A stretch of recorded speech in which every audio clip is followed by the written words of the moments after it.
Hi and welcome to the Happiness Safari podcast. My name is Nadine and I'm so happy you're here on your journey to a happier life. The podcast is here to inspire you to live a healthier and happier life for yourself and the people around you. Do you know the feeling of being dissatisfied or demotivated? Surrounded by toxic people and feeling useless? What do you do about it? Today on the podcast, I speak to Darine, who felt the same way, but then in 2015 quit her job and bought a one-way ticket to South America. Darine is an avid polyglot traveler who is thirsty for knowledge.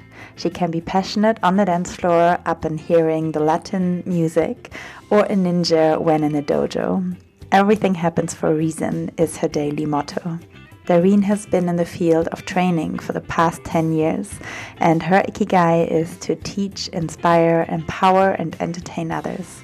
She is now the creator of Never Been Friends, which aims at serving the world with better public speakers.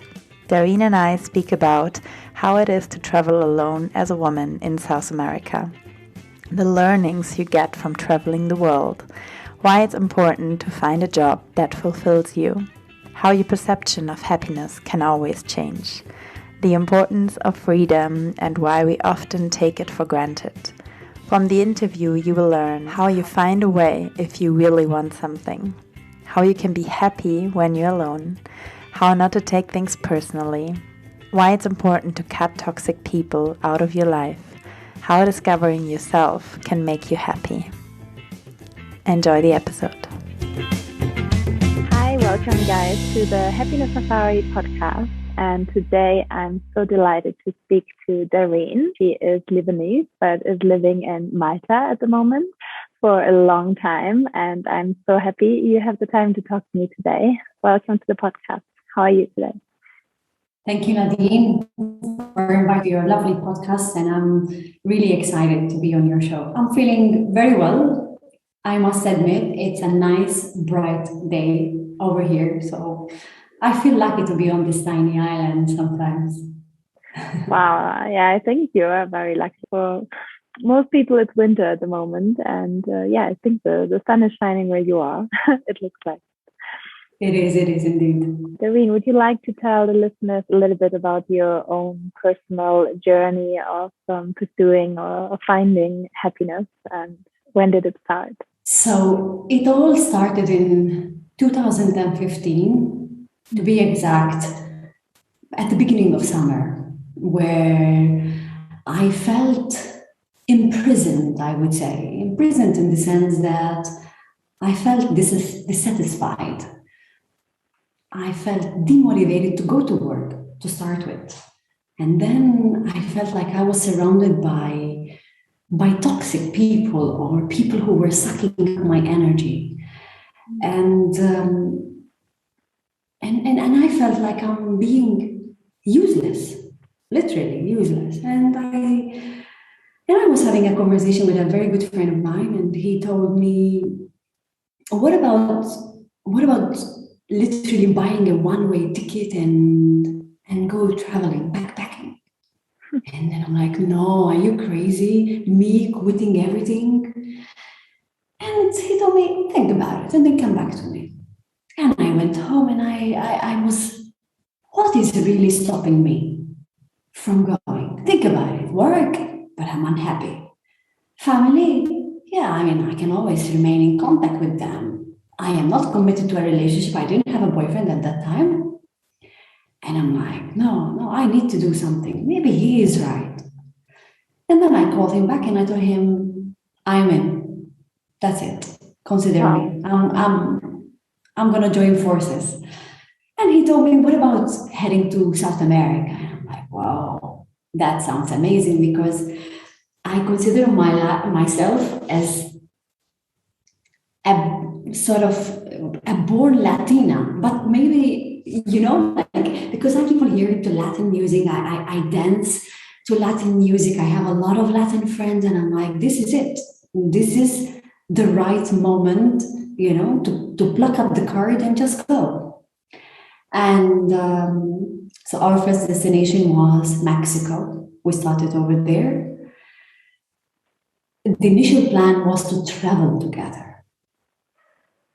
So as soon as we landed in Mexico, we did 2 weeks sort of a volunteering job. We were helping out in a guest house, and in exchange, they were giving us accommodation, food, and we were also giving some salsa lessons. And then we proceeded to other countries because remember, I said it's a one-way ticket. So we were planning to visit all Central America and then South America. That was the plan. And after a couple of weeks, I must say, so we headed to Guatemala and we crossed also Belize and between each other, approached him and I told him, I think it's better if we continue our journey on our own. And he took it a bit badly, And then obviously I explained to him why I thought it's better to continue on our own.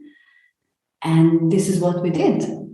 So I continued my backpacking journey alone. So I continued literally to Nicaragua, Salvador, Costa Rica, Panama, Colombia, So in every country I had my own experiences. And once I was there, I realized what it felt like to be happy, to be free, to do whatever I feel like, to wake up in the morning and decide on the spur of the moment things to do. And it felt so good. Mm-hmm. And I promised myself that if I ever go back to Europe, I would go to something which I truly love. Mm. So obviously throughout these months that I've spent in Latin America, I've learned a lot of things. I appreciated a lot of things. The value of friendship, the value of money, the value of kindness.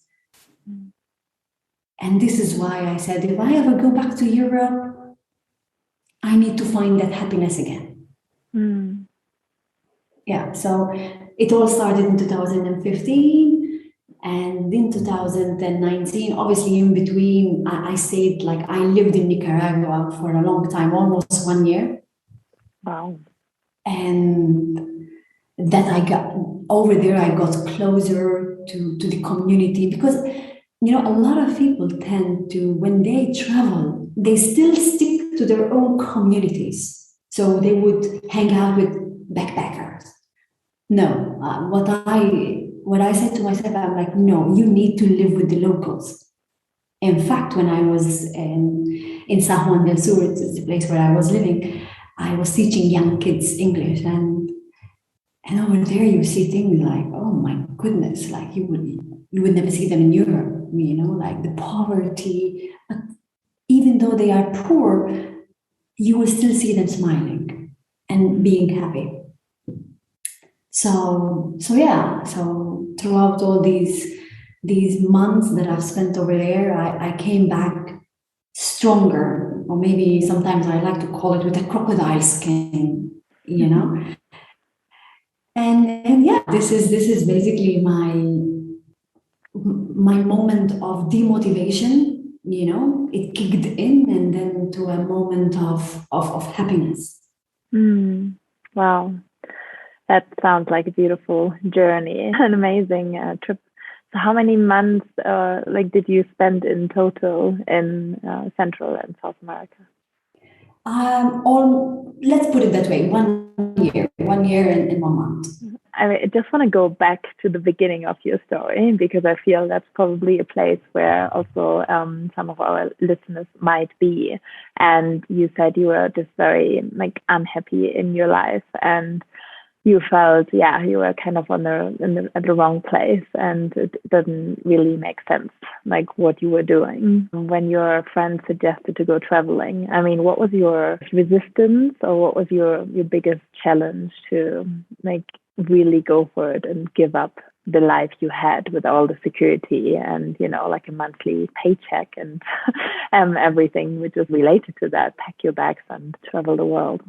Obviously, to start with, I had to save. I had to save a little bit of money. You know, I just couldn't just go there and see. I mean, there are people who could do there, could do that, and I'm not saying it's a wrong thing. But obviously, I wanted to have some saved money just in case something happens, especially when it comes to getting hurt. You know, and the worst part, you know what it is when you start telling to people that you are going backpacking solo. Are you crazy? You're a female. You are going to the most dangerous countries in the world. You don't know what might happen to you. What if somebody kidnaps you? What if? And you're like, but you have no idea. You have never lived there. How can you say that? Based on what? So people start telling you their opinions, one without even being asked, because I didn't ask them, you know, their opinions. I was just sharing with them, you know, an exciting that I was about to do. And secondly, people just come out with things or statistics which are not true. You know? So the main challenge is me not telling anyone. Because I wanted to share, but at the same time, I'm like, no, I shouldn't share with them. Because then again, I come up with you know. So when it comes to my family, they know me. I'm a risk taker. I love adventure.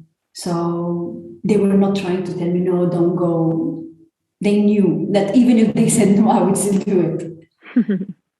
So that was the main challenge. When it comes to money, apart from the saved amount that I had on the side, I knew if you really want something, you will find a way out. In the sense that, because some might think, oh, what if I don't find a job? Or what if there's always an option or a way out? Especially, for example, if you don't want to do the luxurious, you know, traveling. In my case, since I was a backpacker, I wasn't expecting to only stay in 5-star hotels or in luxurious hostels. I was using cheap ways how to travel, but sometimes it turned out to be amazing. For example, I was using couch surfing. And couch surfing is a way to mingle with other people and get to know the culture and share opinions, share values. So and then, for example, you can work in certain hostels or in farms or in certain outlets. So there's always a way, you know, if you really want to. You can't expect to literally sit, you know, like that and expect money to come knocking at your door. Yeah, if you really want something, then yeah, you find a way to do it, right? So if people are scared or they have a fear to change their life in any kind of way, then you're saying, yeah, what they should remember is if they really want, then there is a way, and that's how you live, of course, basically. Yeah. Another thing that I want to mention is when it comes to safety. It's true. I have been in very dangerous countries, but don't be misled of what is said out there. I personally never encountered a dangerous situation. But the trick is, I vouch for it, is to make sure that you blend in within the community that you are. So don't act like a tourist if you are walking around in a, you know, and walking with a flashy, I don't know, jewelry or camera or mobile phone. Certain areas you should avoid carrying around these items. Yeah. But in 1 year, I never had any problems. And I was like in countries like in Guatemala, Nicaragua, and Colombia, which are considered to be dangerous. But for me, I met the most wonderful people ever, really, because they were so helpful. Yeah, I can definitely share that experience. I'm in South America myself at the moment, and I traveled some other countries, more South America than Central America. But what I'm experiencing is also like it's what you hear. Of course, it can be dangerous. Like things happen, they can happen, but it's also how you prepare and how you live. I guess which kind of energy you are. Like how you kind of walk in the streets and how natural it feels to you to be in the countryside, like that blending in. Yeah, what I'm experiencing also. I mean, here that is the most friendly and helpful people I've ever met. I mean, they're just so lovely, and I guess there are some bad people like anywhere. Like you experienced, I guess, kind of robbing and things like that in Barcelona, which is in Europe. It doesn't sound like, I'm just curious. Was there ever a point where you were, regretting the decision, or where you wanted to come back, or where you were like, oh my God, what I was doing here? Was there any challenge while you were away? Well, no, I never regret going to Latin America. The only reason why I came back to Europe is one, love, and two, buying a house. So the thing is, because I was over there throughout my journey, I met a guy, and I was in love, but it wasn't reciprocated apparently, because he cheated on me a couple of times, and then I'm like, oh no, I need to go back, because I was reliving the memories. That was one of the reasons why I wanted to go back. It was mainly because of love, not because of the people I was surrounded with, not at all. I loved Latin America. And the other reason is because I wanted to buy a house here in Malta, and unfortunately, with the money that you earn when I was living in Nicaragua, it wasn't enough. That was the reason. So that's why I said, okay, let me go back to Europe, buy a house, and eventually come back. But in the meantime, I fell in love again. So that's why I'm stuck here. But the fun part is I fell in love with a Latino, so my soul is still attached. That's amazing. That's amazing. And I think that's the best reason to be stuck somewhere, or to, go somewhere. And it's love, basically. I mean, that's the main emotion which should drive us. So if you make a decision based on that, I think there's nothing wrong with that. This is why I said to myself, at the moment we stay here for a little bit, but we have the plan to move elsewhere, and it could be Colombia, it could be I don't know, still remain in Europe, but we are highly considering Southeast Asia as well. He's a travel addict. He's a travel addict as well. So yeah, I found the right partner. That's perfect. That sounds perfect. Yeah. So now you made me curious, because you also said at the beginning that you found this happiness and this freedom when you were traveling, and you could every morning decide what you wanted to do that day and where you wanted to go. And then you were wondering if you could find that same kind of happiness when you would come back to Europe. So how did you find it? And what did you do then? So when I came to Malta, I said I need to find a job that inspires me, that fulfills me. And beforehand, I was attending various training courses in different fields. And when I was seeing these trainers, I was like, that's an interesting job. And I was given the opportunity, to take that role. But I never thought that, it might fit me. So when I came back to Malta, I was in a bar, and I was having a chat with an ex-colleague of mine. And I told her, now I will only consider jobs related to training, because this is what fulfills me. And she told me, oh, actually, we are looking for a trainer. And it took a while up until, this whole process kicked in. And when I started that job, I said, yes, I'm so happy to be doing this job because it was a promise that I made and I'm keeping it. So I felt proud that, I kept this happiness along with me from Latin America. Yeah. And I realized, I've been training for 10 years now. And Wow. And this is, I say to myself, I guess my mission in this world is to share my knowledge, because when you are teaching, you're not only just sharing your knowledge, but you're also gaining, from your audience, from your attendees. So that was the thing that I had said to myself and made sure that I abide with it, and here I am. Now years have passed by, and I decided that I need to go into the entrepreneurial world and stop working 9 to 5 and kick in, my own business.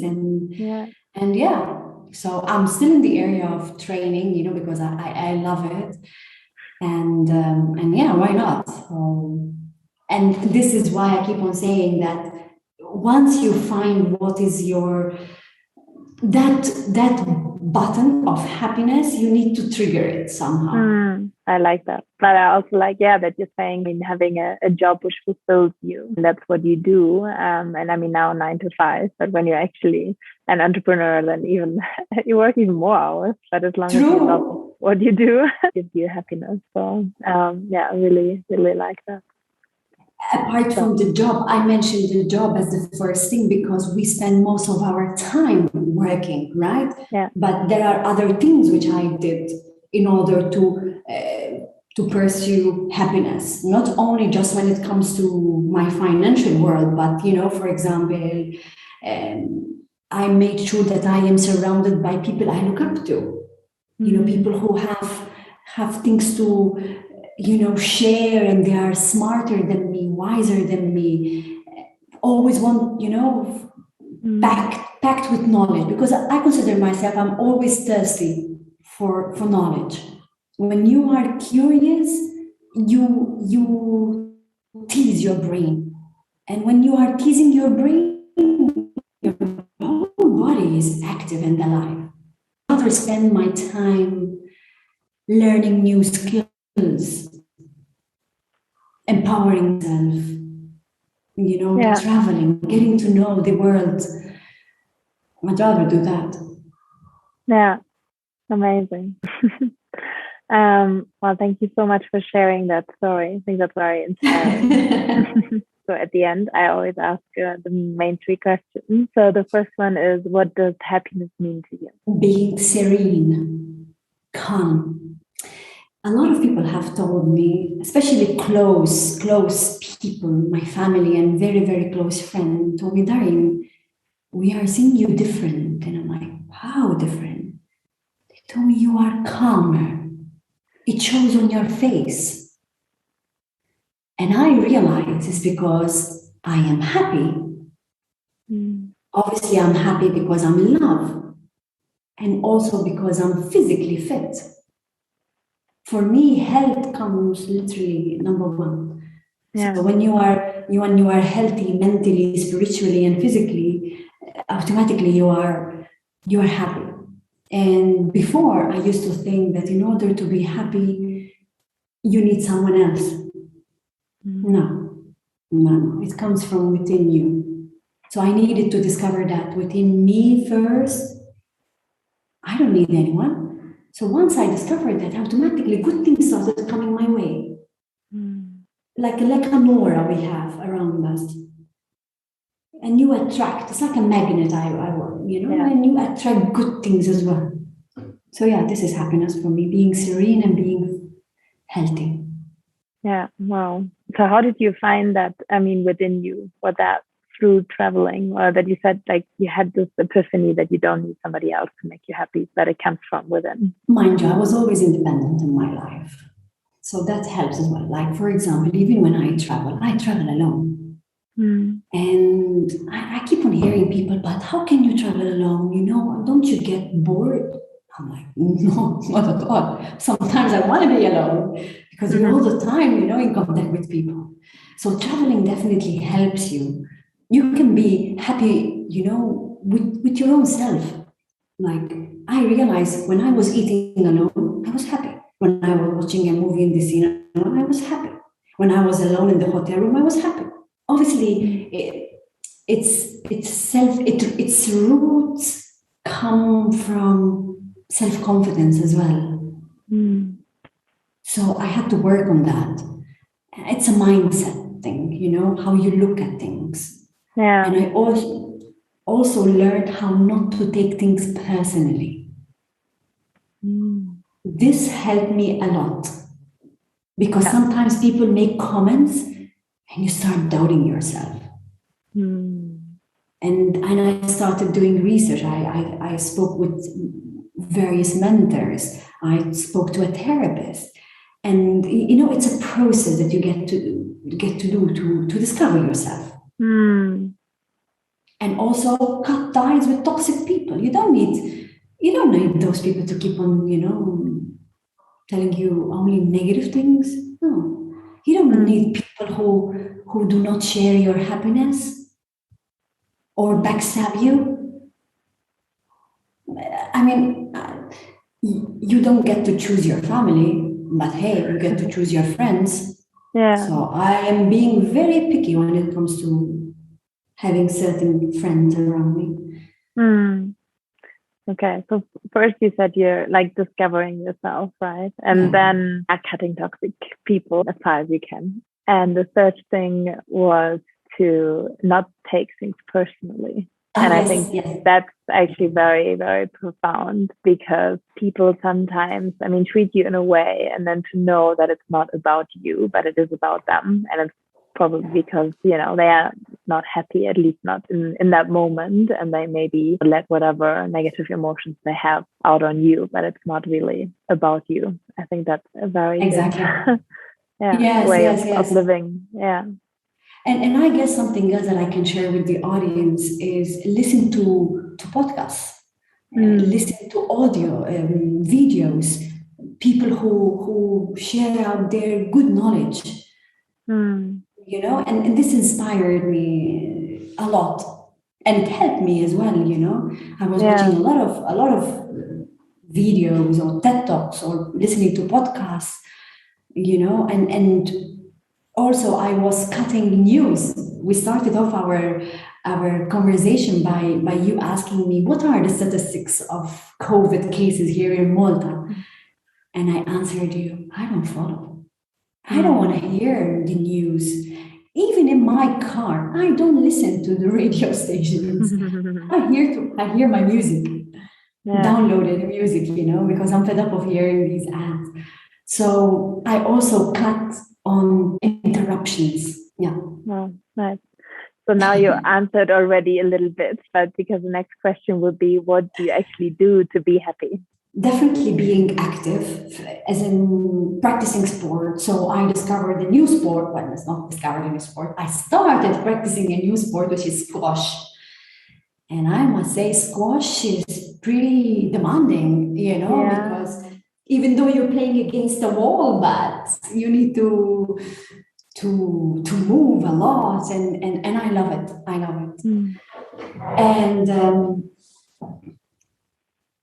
so obviously being active in the sense teasing my brain. I attend a lot of events when it comes to quizzes, and for example, even when it comes to board games, I try to use these games that tease my brain. So, you know, I make sure that my brain is, hey, like, wake up.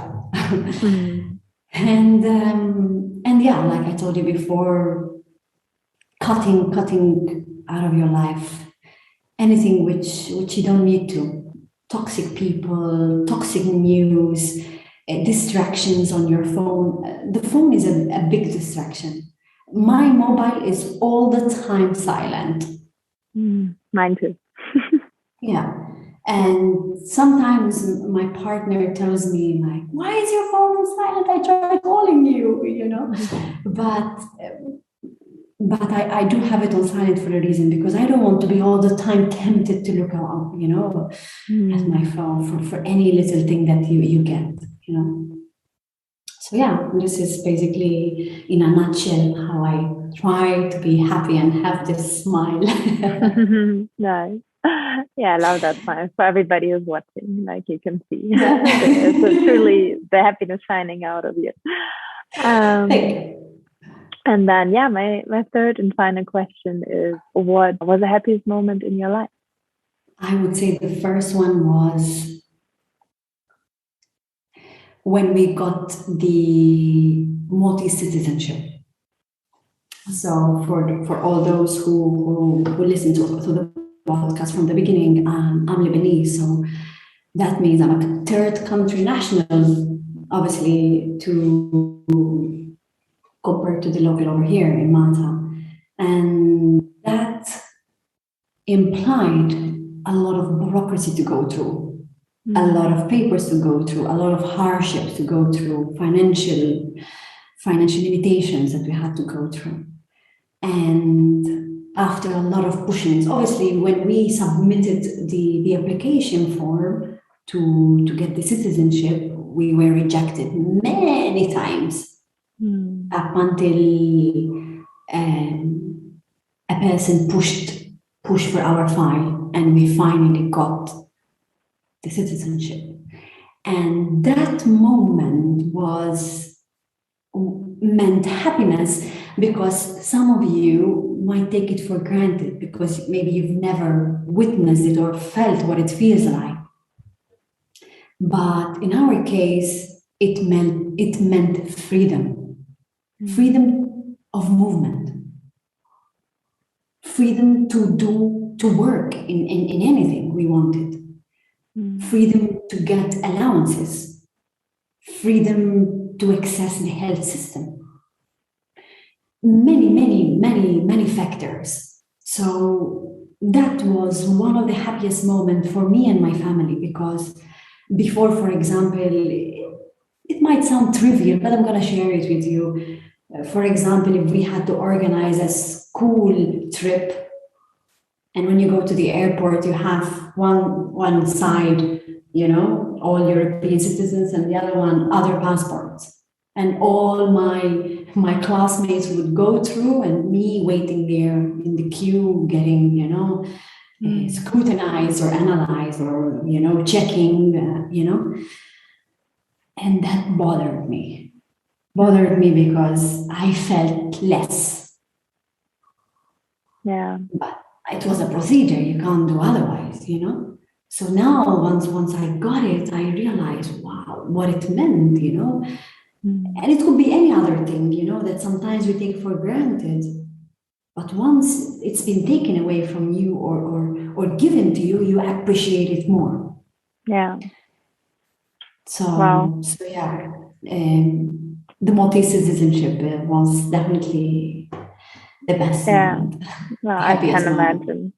I do have goosebumps hearing that story, because I really feel like, from my heart, I mean, to everybody who's listening, has a European passport, I think they're one of the best passports in the world, and you are actually so free. And as you say, so many people take it for granted that they can literally go everywhere. With a German passport, you can go to, 173 countries without needing a visa. Exactly. And when I lived in Kenya, I had a very good friend, and he was from India, and he could literally go to 2 countries in the world without a visa. And if he wants to go somewhere, it's impossible. And I can just choose, and I can just pick any country in the world and just go. as you also say, sometimes when it's been taken away. So that's what I realized when COVID hit. And I was actually here in South America, in Argentina, and I had to go back to Europe. And then nobody knew how long it will be. And then, yeah, they were basically like all borders were closed. And it was the first time, I mean, in my life, like I couldn't go anywhere, Wow. especially in that time where I planned to travel. So I planned the same trip as you did, but the other way around, from Argentina to Mexico. Then it was just like, okay, borders are closed, and people couldn't even see, I mean, their families or partners if they were like just living in Austria and Germany, and that border was never closed. I mean, since I'm alive, a crazy experience. And I guess that's where people maybe felt like how it would be if you're actually from somewhere where not all doors are open and you cannot, drive freely from one country to the other and work everywhere as well, as you say. Like I could just go basically to any country in Europe and just work there, and like what that actually means, and to appreciate that. I mean, that's really, really profound. So I can really like feel how much that changed the life for you and your family, and I'm very happy that you got that and you have that freedom, and you could then, I mean, live your dream and actually traveling. And indeed. So now when I meet a third country national, I want to help them out, because I was in their shoes. I know what it means, like, not finding a job, not having access to the basic things, So yeah. Don't take it for granted what you have. Yeah, very true. Very true. Oh my God. Is there any book you read which inspired you would like to share with the listener? I love psychology a lot, and I read about also body language. And there is a book, it's called The 5 Languages of Love. Oh, yeah. And that book, I want to recommend it to couples. Because it's very important to understand what is your love language and that of your partner, so that you find a way how you can communicate better. For example, in my case, my number one language of love is acts of service. I am not easily impressed by words. So if my partner keeps on telling me, I love you, okay, I appreciate it, but it's not enough for me, I need to see action. And my partner's primary language is physical touch. So I didn't know that. So it's very, very important to understand. It's a quiz. Basically, you Google it and you'll find a book, and there's a quiz, you do it, share it with other people, and it's very interesting. And actually, it makes your life better and happier, I must say. Wow. Nice. I'm very happy you mentioned that. I read that book actually myself, and it's also interesting because my first love language is quality time, and my partner's is words of affirmation. So it's also very different. So yeah, the book basically teaches you in a very simple way how to understand the love language of your partner, or you could even with your family or your friends, and then you know what to give them. So because if you tell somebody whose love language is physical touch all day, like I love you, but you would never really hug them, hold their hands or kiss them, they wouldn't feel love. Even if you say it all the time, and you don't understand, because your first love language is like words of affirmation. You're like, but why? And if you know, then you can actually give your partner what they need, and they can give you what you need, and that makes everything so much easier. Yeah, I will put that in the show notes for sure. And I will also, I will put your contact as well, because we talked about this before, but you're a trainer, and you will eventually like start your own business training people in public speaking and also management skills. So if people want to look you up and follow you, and I will put all the details in the show notes so people can find you. Thank you so much, Nadine, for this opportunity. Honestly, I really appreciate whatever you are doing and initiating this podcast. People need to hear these things, I think, sometimes, or to be reminded, and not to be discouraged. Thank you. Thank you so much. And thank you for sharing your beautiful story and your smile, and keep shining that light into the world. Thank you so much. Thank you. And I really hope you managed to come to Malta. Yes. Thank you so much. Thank you. Thank you. Have a lovely day. Ciao, ciao. Thank you. Thank you for joining me on another episode of the Happiness Safari podcast. If you want to get in touch with Darine and learn more about public speaking, I put all the links in the show notes for you. I would love to connect with you more, so if you like, follow me on Instagram and comment under the post of this episode what you took away for yourself. It makes me always so happy to read and hear from you. I wish you a lovely day wherever in the world you are. Talk to you soon. Namaste.